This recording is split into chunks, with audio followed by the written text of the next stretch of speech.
अस्सलाम वालेकुम प्यारे viewers, welcome to my channel sweet designs by Sara. I hope आप सब खैरियत से हैं।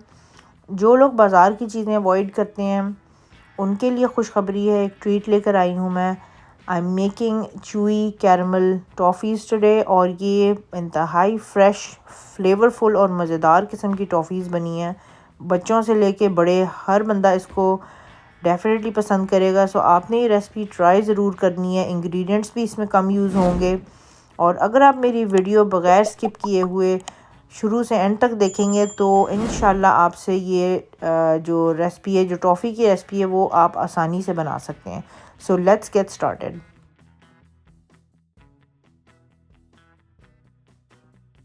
टॉफ़ीज़ बनाने के लिए आपको चाहिए हैवी क्रीम, या फिर इसको कुकिंग क्रीम भी कहते हैं। उसके साथ साथ आपको चाहिए white sugar, light brown sugar, butter, salt, light corn syrup and vanilla extract.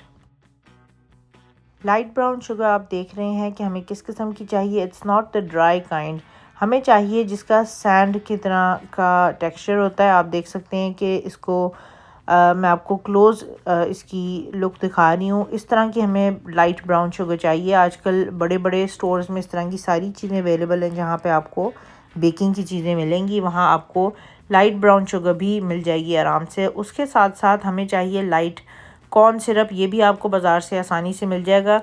इस रेसिपी में आपने कोई भी चीज़ सब्स्टिट्यूट नहीं करनी और कोई चीज़ स्किप नहीं करनी। जो चीज़ें हैं एग्जैक्ट यही प्लीज़ इस्तेमाल करेंगे, तो फिर ही आपकी कैरमल टॉफ़ीज़ मज़े की और सेम रिज़ल्ट के साथ बनेंगी।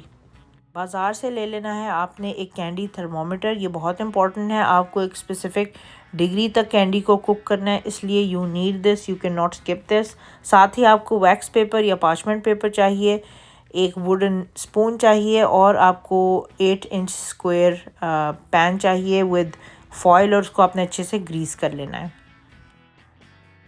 टॉफ़ीज़ बनाने से पहले मैं आपको बता दूं कि आपको आपका मिक्सचर इतना ज़्यादा नहीं है, लेकिन आपको एक बड़े पॉट की ज़रूरत होगी क्योंकि हमारा मिक्सचर बॉयल होगा।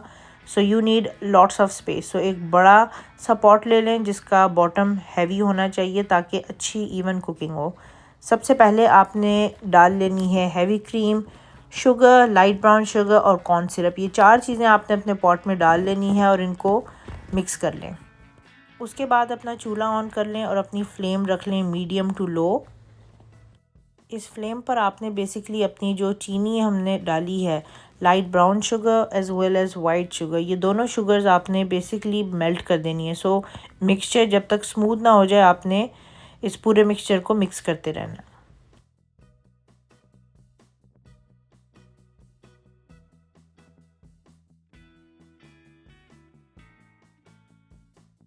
मिक्सचर स्मूथ होने के बाद आपने अपना चम्मच साइड पे रख लेना है। अब ये बहुत इंपॉर्टेंट पॉइंट मैं आपको बताने लगी हूँ।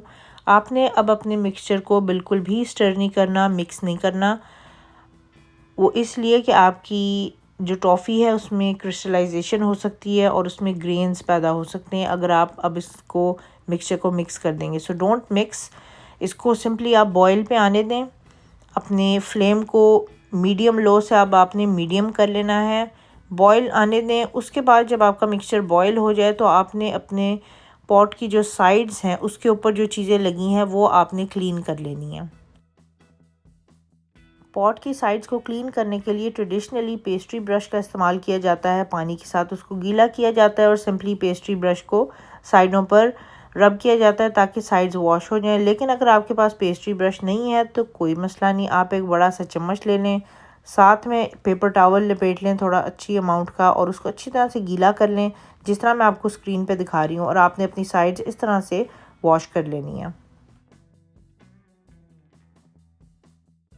साइड्स जब आपकी वॉश हो जाएं तो नेक्स्ट स्टेप आपका ये होगा कि आपने इसमें कैंडी थर्मोमीटर लगा लेना है।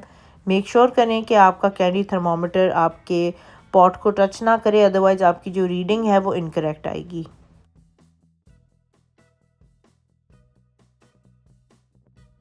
कैंडी थर्मोमीटर लगाने के बाद आपने पूरा एंड प्रोसेस तक 2 चीज़ों का ख्याल रखना है। एक तो ये कि आपकी साइड्स पे जैसे जैसे बिल्डअप होता जाए आपने उसको क्लीन करते जाना है अपने स्पून या पेस्ट्री ब्रश के साथ। और दूसरी चीज़ ये आपने ख्याल रखना है कि आपने हर 2 मिनट के बाद अपने मिक्सचर को वुडन स्पून के साथ स्टिर करना है।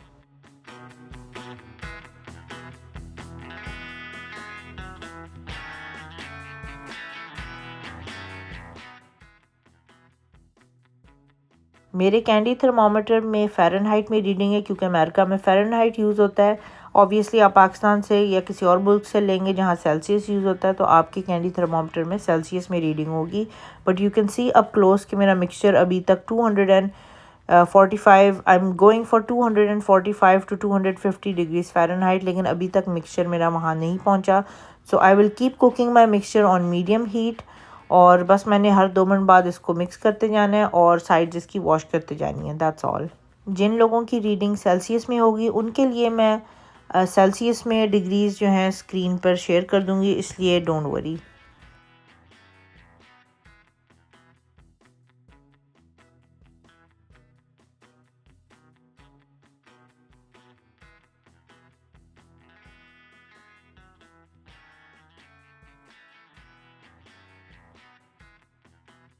इस पॉइंट पर आकर आप देख रहे हैं कि हमारा कैरमल ऑलमोस्ट रेडी है। हम कैंडी की तरफ पहुंच रहे हैं। It's just not quite there but it's almost there. काफ़ी थिक हमारा मिक्सचर हो चुका है और इसका कलर भी आप नोट करें कि काफ़ी डार्क हो चुका है। It's really beautiful caramel colour now. जब हमारा टारगेट टेम्परेचर रीच हो जाए तो आपने फ़ौरन से चूल्हा बंद कर देना है और इसके अंदर वनीला एक्सट्रैक्ट, सॉल्ट और अनसॉल्टेड बटर आपने ऐड करके अच्छी तरह से मिक्सचर को मिक्स कर लें। और इस पॉइंट पर आपके पास ऑलरेडी तैयार हुआ हुआ पैन होना चाहिए जिसमें आपने अच्छी तरह से बटर से ग्रीसिंग की हो। उसमें कंजूसी ना कीजिएगा वरना आपकी टॉफ़ी निकालते हुए स्टिक हो जाएगी, या फिर आप नॉन स्टिक स्प्रे भी कर सकते हैं। सो फॉइल पे आपने वो स्प्रे कर देना है और वो आपका तैयार होना चाहिए। तो आपने ये गर्मा गर्म मिक्सचर बहुत ही केयरफुली इसके अंदर पोर कर लेना है। पैन को आपने बग़ैर कवर किए हुए 4 घंटों के लिए रूम टेम्परेचर पे रख देना है, या फिर अगर आपके पास ज़्यादा टाइम है तो इसको ओवरनाइट आप रखते हैं। फ्रिज में नहीं रखना आपने, सिर्फ इसको बाहर ही रखना है। तो ओवरनाइट, या फिर अगर आपके पास कम टाइम है तो 4 घंटे कम से कम आपने इसको देने हैं before cutting it into pieces. Mixture जब आपका तैयार हो, इनफ टाइम आप दे चुके हो, तो फिर आपने आहिस्ता आहिस्ता करके फ़ॉइल साइडों से उतार लेनी है। इसको आप उल्टा कर फ़ॉइल से उतारेंगे तो ज़्यादा इजीली उतर जाएगा मिक्सचर। जो आप इसको इससे फ़ॉइल उतार लें तो आपने सिंपली उसके बाद सिर्फ इसको पीसेस में कट कर लेना है। और आप कैसे इसको कट करते हैं इज़ टोटली योर चॉइस। आप चाहे तो लंबाई में रेक्टेंगल शेप्स बना सकते हैं या आप स्क्वायर पीसेस भी बना सकते हैं। मिक्सचर की सॉफ्टनेस आप चेक करें, ऐसा नहीं है कि ये बिल्कुल हार्ड हो गई हों कैंडीज़ और चुबाई ना जाएं, या बिल्कुल ही सॉफ्ट हों जो शेप ना दे सकें। बिल्कुल परफेक्ट बनी है। Again I am telling you guys must try this. अगर आप शौक़ रखते हैं इस तरह की चीज़ों का तो ज़रूर ट्राई करें, आपका दिल खुश हो जाएगा फॉर श्योर। बहुत ही अच्छा टेस्ट है। एक चीज़ का आपने ख्याल रखना है कि इसके अंदर वनीला फ्लेवरिंग आपने कोई ऐसी यूज़ करनी है जिसका स्मेल और टेस्ट अच्छा हो। पीसेस को कट कर लें, उसके बाद आपके पास कपल ऑफ ऑप्शंस हैं। मैं अपनी टॉफ़ीज़ रैप कर रही हूँ पार्चमेंट पेपर में। आप पार्चमेंट पेपर ले लें या फिर वैक्स पेपर। उसके अलावा आप क्लियर में भी कर सकते हैं, उसको कहते हैं सेलोफेन पेपर।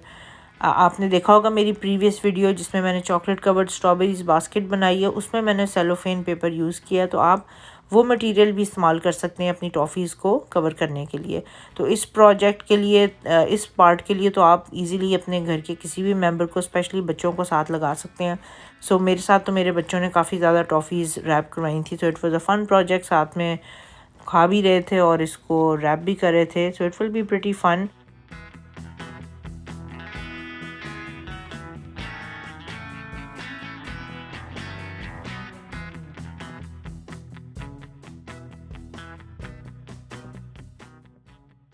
आई होप आज की कैरमल चूई टॉफ़ीज़ या कैंडीज़ की वीडियो आपको हेल्पफुल लगी है, इजी लगी है, इजी टू फॉलो, और आप इसको बनाएंगे। अगर आपको इससे रिलेटेड कोई भी क्वेश्चंस हैं तो मुझे ज़रूर कमेंट्स में पूछें।